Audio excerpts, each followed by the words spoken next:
Hello and welcome to SD talks. আমি শাহিদি। আজকে তোমাদের জন্য নিয়ে এসেছি এমন একটা ভিডিও যেটা এই মুহূর্তে পশ্চিমবঙ্গের যত ছেলেমেয়েরা বা যুবক যুবতীরা সরকারি চাকরির পরীক্ষা দিচ্ছে তাদের কাছে খুবই গুরুত্বপূর্ণ। আর আরও বেশি গুরুত্বপূর্ণ তাদের কাছে সেই প্রায় 66,000 ছেলেমেয়ের কাছে যারা পিএসসি ক্লার্কশিপ প্রিলিমস পরীক্ষায় কোয়ালিফাই করেছো। তো বুঝতেই পারছো আমি কিসের কথা বলছি। হ্যাঁ, ঠিক ধরেছ, পিএসসি ক্লার্কশিপ মেইনসের ডেসক্রিপটিভ ক্লাসের আজকে একটি ভিডিও নিয়ে এসেছি।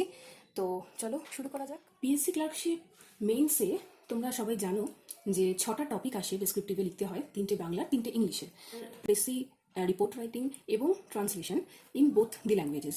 তো আজকে আমি তোমাদের জন্য নিয়ে এসেছি একটি বাংলা থেকে ইংলিশের ট্রান্সলেশন, যেটা এই মুহূর্তে তোমরা স্ক্রিনে দেখতে পাচ্ছ। তো এটাকে আমি, দেখো প্রথম লাইনটা দিয়েছে, বুদ্ধ ছিলেন পৃথিবীর মহত্তম ধর্মপুরুষদের মধ্যে একজন। এটাকে আমরা কিভাবে করতে পারি? বুদ্ধ ওয়াজ one of the greatest religious teacher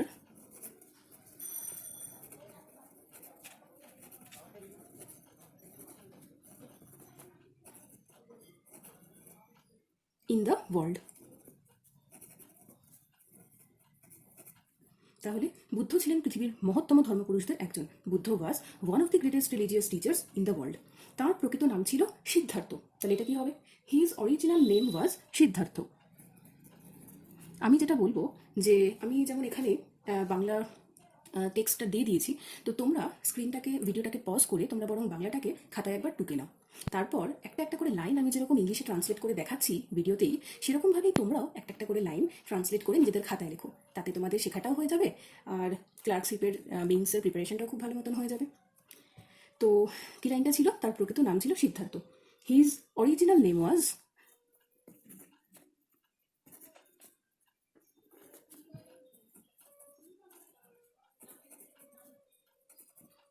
Siddharth.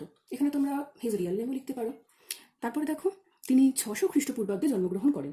এটা কি হতে পারে? He was born in the year, he was born in the year 600 BC.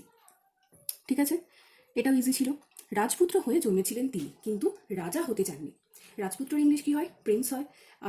তাহলে এই লাইনটাকে কি করে লেখা যেতে পারে? যে he was born as a prince, he was born as a prince, কিন্তু তিনি রাজা হতে চাননি। তাহলে বাট কিং, অথবা আমি লিখলাম, দেখো,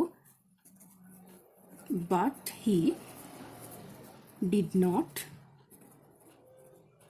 desire to be a king.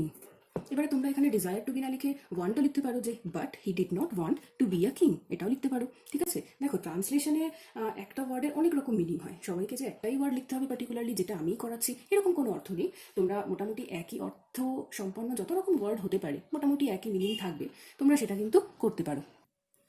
এর পরের লাইনটা কি দিয়েছে দেখো, তিনি অনুসন্ধান করতে চেয়েছিলেন জীবনের অর্থ। অনুসন্ধান করা মানে কি? সার্চ ফর করতে পারো, সিক করতে পারো। আর আমি এখানে যেটা করেছি, যে he wanted to enquire into the meaning of life. ঠিক আছে, to enquire into the meaning of life, এটাও করতে পারো। ইনকোয়ার ইন্টুটা বেশ একটুখানি সুন্দর শব্দ, যদি এরকম কিছু শব্দ ইউজ করতে পারো তাহলে এক্সামিনারেরও একটুখানি বেশ ভালো লাগবে। ঠিক আছে, না করতে পারলে অসুবিধা নেই, তুমি তোমার মতন যে কোনো ওয়ার্ড যেটা মিনিংফুল হবে সেটা দিয়ে তুমি কিন্তু এক্সপ্রেশন ক্রিয়েট করতে পারো, কোনো অসুবিধা নেই। ঠিক আছে, তারপরে কি লাইনটা আছে? তিনি যৌবনেই তার প্রাসাদ ত্যাগ করে বেরিয়ে পড়েন। প্রাসাদের ইংলিশ কি হয়? প্যালেস হতে পারে, ম্যানশন হতে পারে। ঠিক আছে, তাহলে কি লিখবো? হি রিনাউন্সড, এটা একটা সুন্দর ওয়ার্ড আছে। ভিডিওগুলো দেখতে দেখতে দেখবে এরকম অনেক ছোট ছোট ওয়ার্ড তোমাদের জানা হয়ে যাবে, খুব কিন্তু কঠিন কিছু নয়। এই রিনাউন্স ওয়ার্ডটার কিছু সিনোনিম তোমরা অলরেডি জানো, তার সঙ্গে আরেকটা ওয়ার্ড যদি তোমাদের ডিকশনারিতে অ্যাড হয়ে যায় তাহলে বেশ ভালোই হয়, কি বলো? তাহলে he renounced his palace even in his youth. ইভেনটা আমরা কেন দিলাম? কারণ সেন্টেন্সটা একবার দেখো, তিনি যৌবনেই তার প্রাসাদ ত্যাগ করেন। এই যে ইটা দিয়েছে না, যদি বলতো যে যৌবনে তার প্রাসাদ ত্যাগ করে তাহলে আর ইভেন্টটা দিতে হতো না, কিন্তু বলেছে যৌবনেই তার প্রাসাদ ত্যাগ করেন, তাই জন্য আমাদের এখানে ইভেন্টটা দিতে হচ্ছে। ঠিক আছে, তারপর দেখো কি আছে, বেরিয়ে পড়েন সত্যের সন্ধানে। যৌবনেই তার প্রাসাদ ত্যাগ করেন, বেরিয়ে পড়েন সত্যের সন্ধানে। এখানটা কি লেখা যেতে পারে? হি ওয়েন্ট আউট, বেরিয়ে পড়েন। এই যে সত্যি, সত্য তো অবভিয়াসলি ট্রুথ, আর সন্ধানে এটাকে কি করে লেখা যেতে পারে? এটাকে আমরা লিখবো, দেখো তোমরা হয়তো কোনো কোনো জায়গায় পড়ে থাকতে পারো। He went out in Quest for truth. এই যে লিখলাম না ইন কোয়েস্ট ফর, এইটার মানে হচ্ছে কোনো কিছুর সন্ধানে। কিসের সন্ধানে? সত্যের সন্ধানে। তাই জন্য এখানে লিখেছি truth. He went out in Quest, তিনি অনেক গুরুর কাছে যান। এটাকে লিখবো আমরা he went to many teachers, অনেক গুরুর কাছে তিনি গিয়েছিলেন। তো he went to many teachers হয়ে গেল। তিনি, কিন্তু তারা তাকে সাহায্য করতে পারেননি। এটাও খুব ইজি আছে। তারা মানে দে ওয়্যার, এটা লিখতে পারো তোমরা যে but they could not help him, এটা লিখতে পারো। কিন্তু আমি একটু অন্যরকম লিখেছি, দেখো, but they were unable to help him. ঠিক আছে, এটাও লিখতে পারো। মানে দেখো, একটা সেন্টেন্সকে যদি পজিটিভে লেখা হয়, সেই একই সেন্টেন্সকে কিন্তু নেগেটিভেও সেম মিনিং রেখে লেখা যেতে পারে। এখানেও সেন্টেন্সটা অ্যাকচুয়ালি দিয়েছিল নেগেটিভে, যে তারা কেউই তাকে হেল্প করতে পারেননি। আমি সেটাকে মিনিংটাকে একই রেখে আমি কিন্তু লিখলাম দেখো পজিটিভে। এটা তোমাদের পার্সোনাল চয়েস, ঠিক আছে। আচ্ছা, এরপরের কি লাইনটা আছে? তিনি নিজের উদ্যমে বুদ্ধ বা জ্ঞানী হন। আচ্ছা, বুদ্ধ কথাটা যেহেতু দেখো এখানে কোটেশনের মধ্যে দিয়েছে, তো ওটাকে বুদ্ধই লিখতে হবে। আর জ্ঞানী, এটাকে কি লেখা যেতে পারে? বুদ্ধ শব্দটা, বুদ্ধ বা জ্ঞানী, এটাকে দেখবে তোমরা অনেক সময় যদি হিস্ট্রি পড়ে থাকো কেউ, অ্যানশিয়েন্ট হিস্ট্রিতে যেখানে বৌদ্ধ ধর্ম জৈন ধর্ম ছিল, সেখানে একটা ওয়ার্ড লেখা ছিল এনলাইটেন্ড। ঠিক আছে, সেই ওয়ার্ডটা আমরা এখানে ইউজ করব। ঠিক আছে, আর সেন্টেন্সটাকে আমরা কি করে ফর্ম করব? হি বিকেম বুদ্ধা, অর, বুদ্ধটাকে যেরকম এখানে দিয়েছে সেরকমই আমরা কোটেশনের মধ্যে লিখলাম, অর, এই যে জ্ঞানী, দি এনলাইটেন্ড ওয়ান,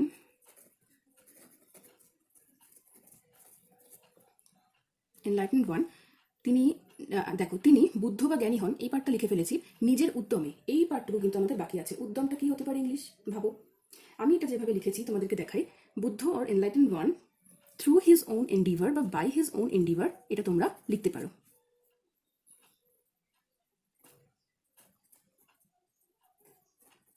এই ওয়ার্ডটা দেখো, এন্ডিভার, অনেকেই হয়তো জানো তোমরা এই ওয়ার্ডটা, কিন্তু কি জানো তো, লেখার সময় অনেক সময় আমাদের ওয়ার্ডগুলো ঠিক মনে আসে না। অথচ ওয়ার্ডটা যদি কেউ আমাদের বলে, তখন কিন্তু মনে হয় হ্যাঁ, আরে এই ওয়ার্ডটা তো আমি জানি। তো ট্রান্সলেশনে এটাই হচ্ছে ব্যাপার, যে তোমাকে পার্টিকুলার ওয়ার্ডগুলোকে মনে করে করে পরীক্ষার খাতায় কিন্তু লিখে আসতে হবে। একই কোনো ওয়ার্ডের হয়তো অনেক রকম মিনিং হয়, কিন্তু তার মধ্যে হয়তো দেখা যায় যে একটা কোনো ওয়ার্ড একদম এক্স্যাক্ট প্রপার সেই মিনিংটাকে এক্সপ্রেস করতে পারছে। তো সেই ওয়ার্ডটা তুমি যদি ইউজ করতে পারো, আর আরেকজন যে হয়তো একই মিনিংয়ের মোটামুটি কাছাকাছি একটা মিনিংয়ের একটা অন্য ওয়ার্ড লিখেছে, তাহলে কিন্তু তার থেকে তুমি মার্কসটা 1 নম্বর 2 নম্বর হলেও কিন্তু বেশি পাবে সেই পার্টটার জন্য। তাই জন্যই এই কথাটা বলা। তাহলে এইখানে যে ওয়ার্ডগুলো দেখছো বেশ একটু সুন্দর, সেগুলোকে একটু মনে রাখতে পারো, বা যদি মনে হয় যে আমার কাছে মনে থাকবে না, তাহলে খাতায় আলাদা করে কোথাও একটা লিখেও রাখতে পারো। সেটা মনে হয় আমার আরও বেশি ভালো হবে। কখনো কখনো রিভিশন দিলে তাহলে সেটা মনে থেকে যাবে। ঠিক আছে, আচ্ছা, এন্ডিভার হলো। তারপরের লাইনটা দেখো, জীবনের অবশিষ্টাংশ তিনি তার ধর্মের প্রচারে অতিবাহিত করেন। এটা আমরা কিভাবে লিখব? He spent the rest of his life, spent the rest of his life, তিনি অতিবাহিত করেন তার জীবনের অবশিষ্টাংশ। তাহলে কি পার্ট বাকি আছে? এই পার্টটুকু শুধু বাকি আছে, তার ধর্মের প্রচারে। এটা কি লিখবো? In propagating his religion. এবার দেখো, এই যে প্রচারে, এটা কিন্তু প্রপাগেটিং ওয়ার্ডটাই সব থেকে ভালো যায় এই ধর্ম প্রচার করার ব্যাপারটাতে। এবারে কেউ স্প্রেডিংও লিখতে পারো, অসুবিধা নেই, কিন্তু এই ওয়ার্ডটা হচ্ছে পারফেক্ট হয় এর জন্য। তারপর কি আছে? তার অসংখ্য শিষ্য ছিল। শিষ্য কি হয়? ডিসাইপল হয়। হি হ্যাড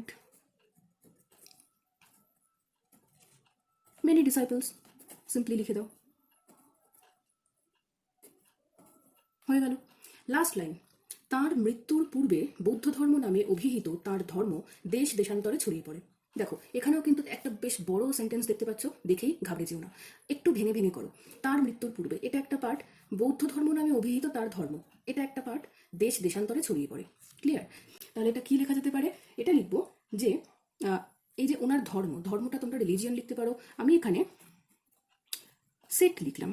কারণ এই রিলিজিয়ন কথাটা একটু আগেই এখানে ব্যবহার করেছি, অসুবিধা কিছু নেই রিপিট করলে, কিন্তু তোমার যদি অন্য আরেকটা মিনিং, অন্য একটা ওয়ার্ড জানা থাকে সেম মিনিংয়ের, যাকে সিনোনিম বলা হয়, তো ইউজ করতে ক্ষতি কি, তাই না? তাহলে এটা লেখা যেতে পারে his sect known as Buddhism. এই যে বুদ্ধ ধর্ম, এটা তোমরা সবাই জানো, ইংলিশে পড়েইছো হিস্ট্রিতে। আমাদের WBCS মেইনসে সব কিছুই কিন্তু ইংলিশে আসে কোয়েশ্চেনগুলো, তাই আমাদের চ্যানেলে হিস্ট্রির একটা সিরিজ শুরু করা হয়েছে এই কিছুদিন আগে। সেই সিরিজটাকেও যেরকম কন্টিনিউ করা হবে, সেরকম আজকে যে সিরিজটা আমরা শুরু করলাম পিএসসি ক্লার্কশিপ মেইনসের ডিসক্রিপটিভ কিছু ক্লাসেস, এইটাকেও কিন্তু সিমিলারলি কন্টিনিউ করা হবে। তো তোমরা বেল আইকনটা অবশ্যই প্রেস করে দিও, তাহলে যখনই কোনো নতুন ভিডিও আপলোড করব তোমাদের কাছে সঙ্গে সঙ্গে নোটিফিকেশন পৌঁছে যাবে। আর শেয়ার করতে কিন্তু ভুলো না, ঠিক আছে? বুদ্ধিজম, বৌদ্ধ ধর্ম হলো his sect known as Buddhism spread far and wide. এই যে বলেছে না ছড়িয়ে পড়লো, ছড়িয়ে পড়ে, স্প্রেড দেশ দেশান্তরে, এটাকে আমরা লিখবো ফার অ্যান্ড হোয়াইট। এখানে দেখো আমরা ফার অ্যান্ড হোয়াইট করলাম, এখানে এক্স্যাক্ট যে ওয়ার্ডটা দেওয়া থাকে সবসময় সেই ওয়ার্ডেরই এক্স্যাক্ট যে ইংলিশ মিনিং, ইংলিশ ওয়ার্ডটা হবে ট্রান্সলেট করে, সেটাই যে সবসময় লিখতে হবে তা কিন্তু নয়। এখানে আমাদের মূলত ভাবানুবাদ করতে হবে, অর্থাৎ সেম মিনিংটাকে রেখে তুমি অন্য কিভাবে ব্যাপারটাকে এক্সপ্রেস করতে পারো, কিন্তু অবশ্যই প্রপার ওয়ার্ডসের সাহায্যে, সেটাই এখানে দেখা হবে। সুতরাং এখানে আমরা ফার অ্যান্ড হোয়াইটটা ইউজ করতেই পারি। Buddhism spread far and white before his death, এখানে বলেছে তার মৃত্যুর পূর্বে, এই পার্টটুকু শুধু বাকি রয়ে গেছে, তাহলে এটা আমরা লিখবো বিফোর হিজ ডেথ। বাস হয়ে গেল আমাদের ট্রান্সলেশন। তাহলে আজকের মতন এই ক্লাসটা এখানেই শেষ করছি। যদি তোমাদের ভালো লাগে অবশ্যই অবশ্যই একটা লাইক করো, শেয়ার করো, আর সাবস্ক্রাইব করতে ভুলো না। আর এই রকমই ক্লাস নিয়ে আমরা কিন্তু আবার চলে আসবো কাল পরশু, প্রত্যেক দিন এরকম একটা করে ক্লাস আমাদের আপলোড হতে থাকবে ক্লার্কশিপের জন্য। এবং শুধু ক্লার্কশিপই নয়, সামনে WBCSও আছে। আপাতত WBCS ডিসেম্বরে ডেট দেওয়া আছে টেন্টেটিভ, আর ক্লার্কশিপেরও টেন্টেটিভ ডেট দেওয়া আছে। তো আজকেই একটা আপলোড করেছি আমি নোটিস, যেখানে পিএসসি আপাতত স্থগিত রেখেছে পরীক্ষাগুলো। তো দেখা যাক পরীক্ষাটা কবে হয়, কিন্তু একটা কথা কিন্তু আমাদের মাথায় রাখতে হবে, আমাদের প্রিপারেশনটাকে থামালে চলবে না। কারণ পরীক্ষা যবেই হোক, প্রিপারেশনটা কিন্তু আমাদের পুরো চাই, তবেই আমরা পরীক্ষায় কিছু একটা করে দেখাতে পারবো। ঠিক আছে, তাহলে আজকে এখানেই ক্লাসটা শেষ করলাম, দেখা হচ্ছে পরের ক্লাসে। Thank you.